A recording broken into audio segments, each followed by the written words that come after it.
بسم اللہ الرحمن الرحیم۔ اللہ تبارک و تعالیٰ کے پاکیزہ نام سے آغاز کرتے ہیں جو بہت مہربان نہایت رحم والا ہے۔ درس بخاری کا سلسلہ جاری و ساری ہے اور پچھلے پروگرام میں 2388 نمبر حدیث پاک ذکر کی تھی۔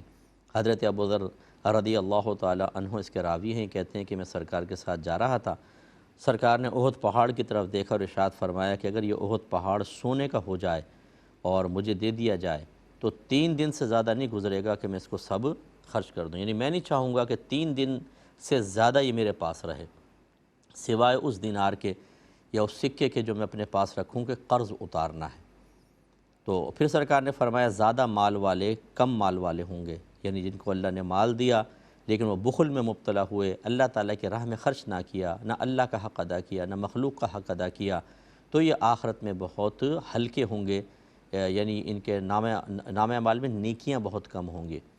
ماں سوا اس کے جو یوں اور یوں اور یوں خرچ کرے، ان سب کی چیزوں کی میں نے تقریباً کی وضاحت کر دی۔ ایک چیز رہ گئی جس کا بھی بتاتا ہوں، اگر کسی بھائی یا بہن کا پچھلا والا ہمارا پروگرام رہ گیا جس میں حدیث کی ہم نے تفصیلاً وضاحت کی ہے، تو خدا را آپ یوٹیوب پہ جائیں اور اس پچھلے والے جو پروگرام ہے اس کو آپ دیکھ لیجئے گا، انشاءاللہ آپ کو سب سمجھ میں آئے گا۔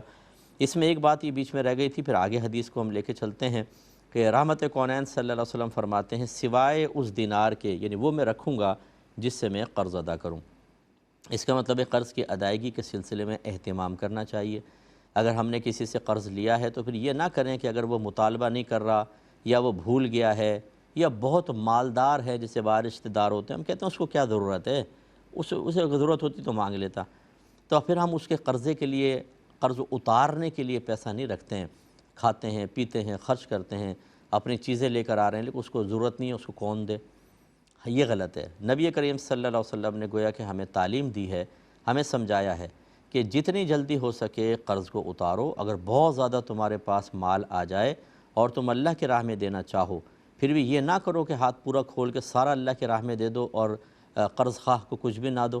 اس کا قرض اتارنے کے لیے علیحدہ کر لو مال کو اور اس کو فوراً سے پیشتر ادا کرنا چاہیے، جیسے آگے حدیثیں بھی آئیں گی کہ جس نے قرض کی ادائیگی میں باوجود قدرت تاخیر کی، اس نے ظلم کیا، یہ گناہ ہے، اور اگر یہ گناہ چلتا رہے تو گناہ کبیرہ ہے بہت بڑا، جس پہ انشاءاللہ اس مقام پہ میں کلام کروں گا۔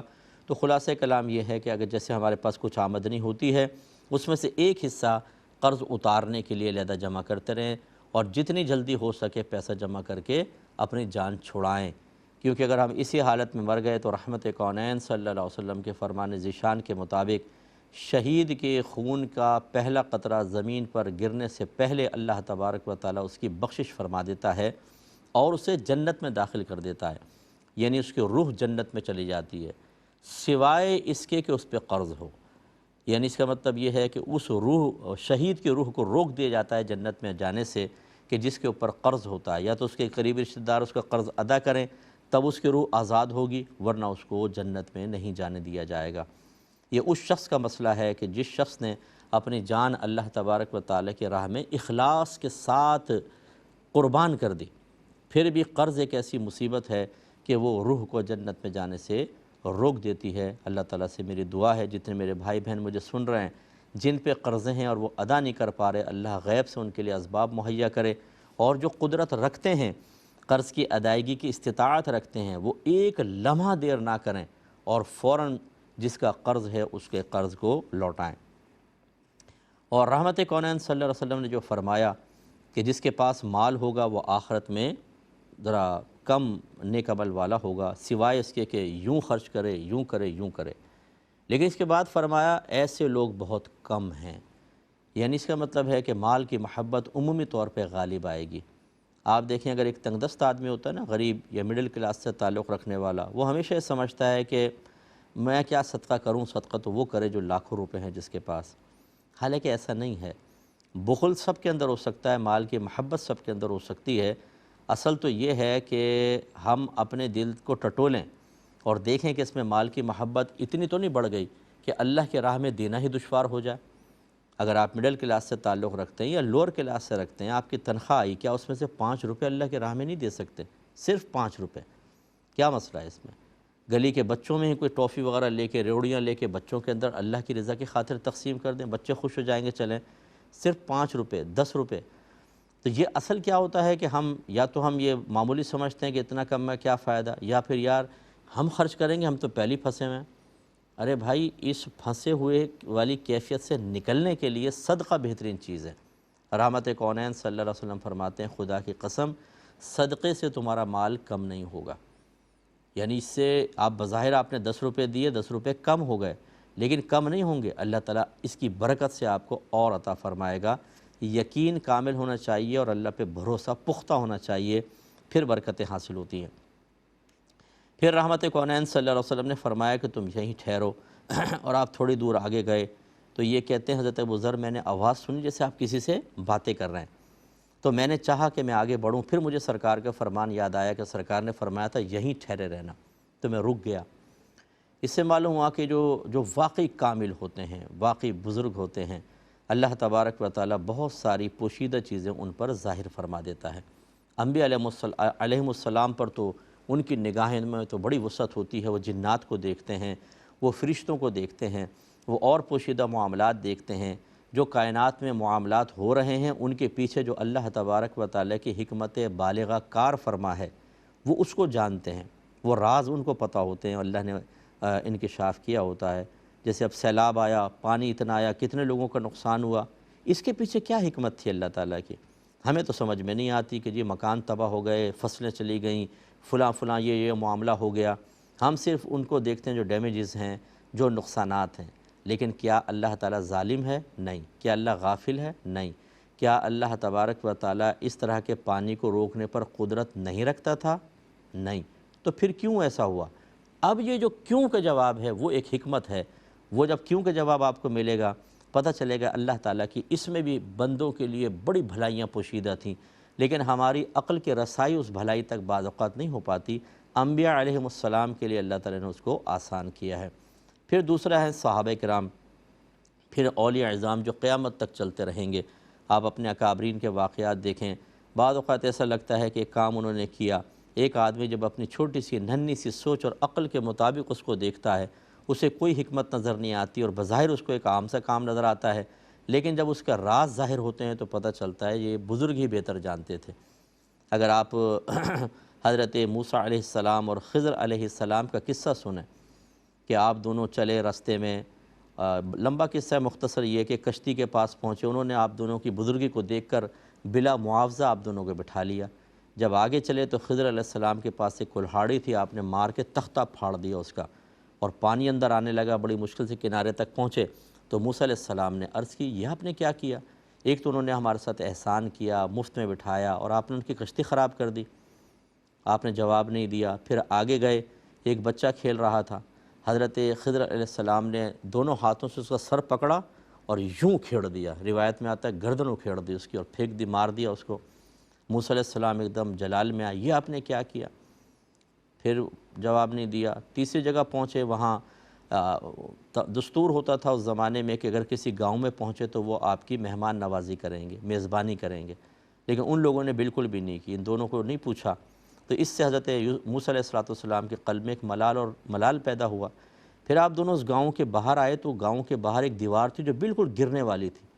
حضرت خضر علیہ السلام نے اپنا ہاتھ معجزہ بطریق معجزہ ہاتھ پھیرا، سیدھی ہو گئی۔ تو موسیٰ علیہ السلام نے کہا کہ آپ نے دیکھا ان لوگوں نے ہماری دعوت بھی نہیں کی، نہ مہمان نوازی، آپ نے کیوں سیدھی کر دی؟ اس کی اجرت ہی لے لیتے۔ پھر حضرت خضر علیہ السلام نے حکمت ظاہر کی کہ اب یہ آپ کی میری جدائی کا وقت ہے اور میں آپ کو حکمتیں بتا دیتا ہوں، یہ میں نے خود نہیں کیا، یہ اللہ نے کروایا۔ پہلا یہ کہ وہ جو کشتی تھی یتیم بچوں کی تھی، ہم جس کنارے کی طرف جا رہے تھے وہاں پر بادشاہ کے آدمی تھے، اور وہ ہر صحیح سالم کشتی کو قبضے میں لے کر اور لوگوں کو محروم کر دیا کرتے تھے، ظالمانہ انداز سے چھین کے لے جاتے تھے۔ میں نے اس لیے اس میں کلہاڑی ماری کہ اب جب وہ دیکھا انہوں نے تو کشتی کو چھوڑ دیا، یتیم اس کو ٹھیک کرا کے استعمال کرتے رہیں گے، اور ظلماً چھننے سے بچ گیا۔ اور جس بچے کو میں نے مارا تو اللہ تبارک و تعالیٰ نے مجھے بتایا تھا اور حکم دیا تھا کہ اس کو مار دو، کیونکہ یہ اپنے ماں باپ کا اکلوتا بیٹا تھا اور وہ اس سے بڑی محبت کرتے تھے، اگر یہ بڑا ہوتا تو کفر اختیار کرتا اور ہو سکتا ہے ماں باپ اس کی محبت میں کافر ہو جاتے، اس لیے اس کو مارنے کا حکم ہوا۔ اور اب اللہ تعالیٰ اس بچے کے بدلے ان ماں باپ کو بہترین صالح اولاد عطا فرمائے گا۔ پھر تیسرے کے بارے میں بتایا کہ یہ دیوار جو گر رہی تھی اس کے نیچے ایک خزانہ تھا، اور یہ ایک 2 یتیم بچوں کی دیوار تھی، یعنی گھر تھا اب دیوار رہ گئی تھی، اور ان کا جو خاندان میں بڑا تھا اور کہتے ہیں 7ویں نسل کا دادا، اس نے یہاں ایک خزانہ پوشیدہ رکھا تھا، اور بعض نے کہا نہیں ان کا والد تھے، وَكَانَ أَبُوهُمَا صَالِحًا، ان کا باپ جو تھا وہ نیک تھا، اور اس نے خزانہ چھپا کے رکھا تھا کہ جب میرے بچے بڑے ہو جائیں گے تو خزانہ نکال لیں گے، اگر یہ دیوار گر جاتی خزانہ ظاہر ہو جاتا اور لوگ اس کو لوٹ کر لے جاتے، اس وجہ سے ایسا ہوا۔ تو آپ یہ دیکھیں کہ یہ حضرت موسیٰ علیہ السلام کو یہ حکمتوں کا علم اس وقت تک نہیں دیا گیا تھا، خضر علیہ السلام کے پاس تھا تو آپ نے سیکھا۔ تو اس لیے بعض اوقات ایسا ہوتا ہے کہ واقعی کوئی بزرگ ہوتے ہیں، وہ کوئی بات کہتے ہیں، کہیں ان کو آپ سمجھتے ہیں کہ بولنا چاہیے وہ خاموش ہو جاتے ہیں، کہیں ان کو اپنا کسی ایکٹیویٹی میں، کسی تحریک میں، کسی اور معاملے میں کردار ادا کرنا چاہیے، آپ کا ذہن کہہ رہا ہوتا ہے لیکن وہ اس میں پیچھے ہٹ جاتے ہیں اور آپ کو ایسا لگتا ہے جیسے یہ بزدل ہیں، لیکن ایسا نہیں ہونا چاہیے۔ بعض اوقات ان کی بہت بڑی بڑی حکمتیں ہوتی ہیں جو ہمیں سمجھ میں نہیں آتی، اور بہت سے ایسے راز ہوتے ہیں کہ جو راز عام ذہن اس کو نہیں سمجھ پاتے، چونکہ ہماری یہ فیلڈ ہے، علم دین کی بھی ہے، روحانی فیلڈ ہے، تو ہمیں پتہ ہے کہ جیسے ہم ایک اپر لیول پہ کام کر رہے ہیں کہ پوری دنیا میں لوگ ہمارے بیانات کو سنتے ہیں اور مسائل سیکھتے ہیں، تو لوگوں کی پرابلمز بھی ہمارے پاس آتی ہیں، اور پورے ورلڈ سے جہاں جہاں تک لوگ سنتے ہیں وہاں سے لوگ ہمیں بھیجتے ہیں، تو ہمارا جو ذہن ہے زیادہ وسیع پیمانے پہ کام کرتا ہے، جبکہ ایک سطحی طور پہ نچلی سطح پہ کام کرنے والا چونکہ اتنا وسیع پیمانے پر کام نہیں کر رہا ہوتا، اس کو وہ پرابلم سامنے آتی ہی نہیں ہیں، وہ پھر اعتراض کر دیتا ہے بعض اوقات، آپ یوں کیوں نہیں کرتے، یوں کیوں نہیں کرتے، یوں کیوں نہیں کرتے۔ اسے نہیں معلوم کہ ہم اپر لیول پر آ کے جو خطرات دیکھ رہے ہیں اس بیچارے کو کیا پتہ، جو کمرے کے اندر چھپا اسے کیا پتہ جو چھت پہ کھڑا اس کو کون کون سے خطرات محسوس ہو رہے ہیں۔ تو اس لیے میری گزارش ہے کہ جب آپ کسی واقعی باعمل، نیک، صالح اور اچھے کسی بزرگ کی صحبت میں رہتے ہیں تو پھر آپ کو اپنی نظر، اپنی زبان کو بند رکھنا چاہیے، اپنے قلب کی حفاظت کرنی چاہیے۔ اگر ان کے اعمال و افعال، ان کی حکمت سمجھ میں آئیں بہت اچھی بات ہے، نہ سمجھ میں آئے تو زبان اعتراض دراز کرنا، قلبی غیبت میں مبتلا ہو جانا، زبانی غیبت میں مبتلا ہونا، لوگوں کو ان سے اپنی سوچ اور فکر کے مطابق بدزن کرنے کی کوشش کرنا آپ کو تباہ کر سکتا ہے۔ یہاں پر بھی اب یہاں ایسا ہے کہ نبی کریم نے حضرت ابوذر سے فرمایا یہیں ٹھہرنا، اور چلے گئے۔ وجہ یہ بتائی بعد میں سرکار نے کہ جبریل امین آئے تھے اور مجھ سے گفتگو کر رہے تھے۔ اس کا مطلب یہ ہوا کہ یہ ایک راز کی بات تھی اور سرکار نہیں چاہتے تھے کہ آپ کے غلام اس پر مطلع ہوں۔ جبکہ آپ نے ایک اور روایت سنی جس کو حدیث جبرائیل کہتے ہیں کہ جبرائیل علیہ السلام انسانی شکل میں آئے، صحابہ بیٹھے تھے، سب دیکھ رہے ہیں ان کو، وہ بیٹھے، انہوں نے سرکار سے بہت سے کویسچن کیے، آپ نے جواب دیے، پھر وہ چلے گئے۔ جب چلے گئے تو نبی کریم صلی اللہ علیہ وسلم نے صحابہ سے فرمایا جاؤ ذرا ان کو بلا کے لاؤ۔ وہ جلدی سے باہر نکلے تو غائب، کوئی بھی نہیں ہے۔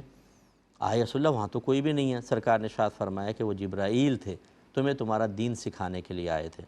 یعنی جب آقا نے چاہا کہ ایک راز ان کے سامنے ظاہر ہو، اللہ کی اجازت تھی، تو جبریل امین کا دیکھنا ان کے لیے پاسبل ہو گیا، اور اس موقع پر سرکار نے فرمایا مت آنا، کیونکہ اب یہ معلوم نہیں کہ جبریل امین کس شکل میں ہے۔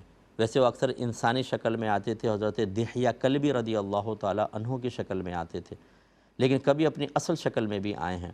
اب وہ کس روپ میں تھے، کس طرح تھے، ہو سکتا ہے کہ ابوذر غفاری رضی اللہ تعالیٰ عنہ اس کی تجلی برداشت نہ کر پاتے، تو آپ نے ٹھہرایا۔ اس لیے آپ کو جب یاد آیا تو حضرت ابوذر ٹھہر گئے۔ یہ بھی بڑی پیاری بات ہے، تجسس میں نہ رہیں، جستجو میں نہ رہیں۔ جب بزرگوں نے کوئی بات کہی ہو تو پھر اپنے تجسس کو فنا کر دیں۔ یہ نہیں کہ انہوں نے کہا کہ ابھی میرے حجرے میں دیکھنا نہیں، میں ذرا مصروف ہوں، آپ نے آنکھ لگا دی، بھئی کیا کر رہے ہیں، کیا نہیں کر رہے۔ یہ تجسس بہت ہوتا ہے بعض لوگوں کے اندر، یہ غلط چیز ہوتی ہے، ایسا نہیں کرنا چاہیے۔ رحمت کونین صلی اللہ علیہ وسلم پھر واپس تشریف لائے تو میں نے پوچھا رسول اللہ میں نے آپ کو کسی سے باتیں کرتے ہوئے سنا؟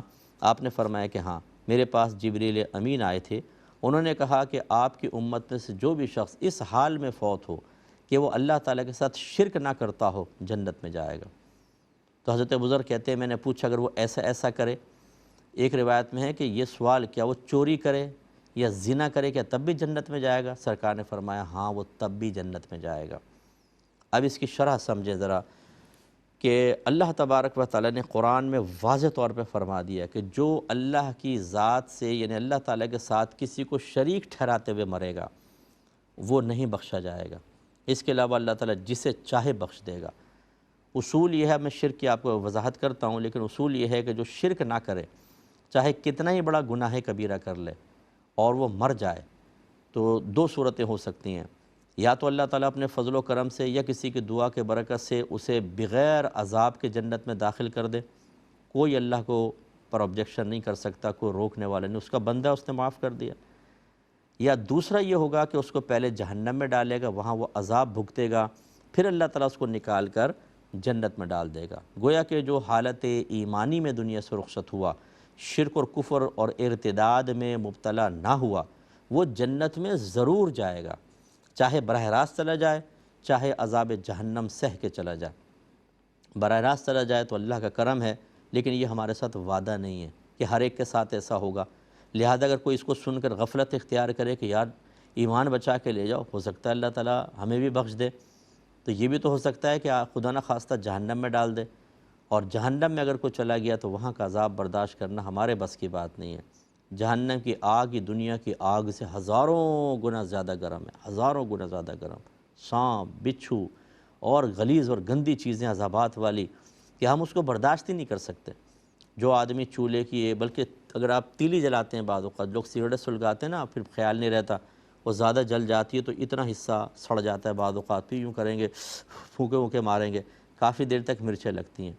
حالانکہ ماچس کی تیلی کا شعلہ تو بڑا ہی معمولی ہوتا ہے، جو آپ کی یہاں کی ویلڈنگ والی جو آگ ہوتی ہے جو لوہے کو کاٹ دیتی ہے، وہ کتنی گرم ہوتی ہے اندازہ کریں، لیکن یہ بھی دنیاوی آگ ہے، اور اخروی آگ دنیاوی آگ سے 70 گنا سرکار نے فرمایا زیادہ گرم ہے۔